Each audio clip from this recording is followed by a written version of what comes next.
আসসালামু আলাইকুম সুপ্রিয় দর্শক, সবার কি অবস্থা? হাজির হয়ে গেলাম দীপ্তি টিভি নিবেদিত দেনা পাওনা নাটকের 197তম পর্বে কী সব ঘটতে চলেছে তার অগ্রিম আপডেট নিয়ে।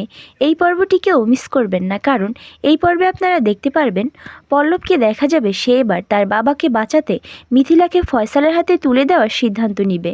সে মিথিলাকে আনতে উপরে গেলে তখন মিথিলা পল্লবের সাথে অনেক কান্নাকাটি করতে থাকবে। তখন পল্লব বলবে, এখন এত কান্নাকাটি করে কোনো লাভ নেই। একে তো তুই আমাকে ফাঁসিয়ে বিয়ে করেছিস, তারপরে এই কথাগুলো আমাকে কেন বলিসনি? উত্তরে মিথিলা বলবে, বিশ্বাস করো পল্লব, আমি যা করেছি পরিস্থিতির শিকার হয়ে করেছি। পরিস্থিতির শিকার হয়ে আমাকে যেটা করতে হয়েছে সেটা আমি কেন জনে জনে বলে বেড়াবো বলতে পারো? তখন পল্লব বলবে, সবাইকে বলা আর আমাকে বলার মধ্যে আকাশ পাতাল ফারাক আছে মিথি।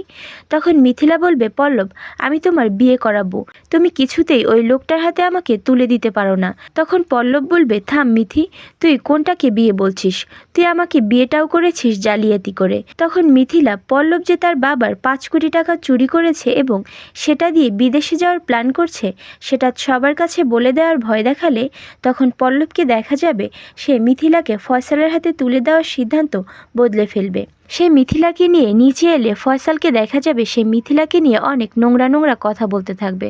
তখন পল্লবের মা ফয়সালকে বলবে, মুখ সামলে কথা বলেন, নিজের মেয়ের বয়সী একটা মেয়ের সম্পর্কে নোংরা কথা বলতে লজ্জা করে না? আর অন্যদিকে আপনারা দেখতে পারবেন সৌরভকে দেখা যাবে সে এবার পারিদের বাড়িতে আসবে তার সাথে দেখা করার জন্য। সৌরভ পারিকে বলবে, পারি তুমি তো ফেমাস হয়ে গিয়েছো, তোমাকে তো এখন সবাই খুঁজছে। ঠিক তখনই সেখানে পারির ননদ সারা চলে আসবে। সে এসেই পারির সম্পর্কে আজে বাজে কথা বলতে থাকলে তখন সৌরভ ও সারার মধ্যে একটা বিশাল তর্কাতর্কির সৃষ্টি হবে আগামী পর্বে। আর এছাড়াও থাকছে আশ্চর্য সকল ঘটনা। সুতরাং সবাইকে দেনা পাওনা নাটকের আগামী পর্ব দেখার আমন্ত্রণ রইল। ধন্যবাদ।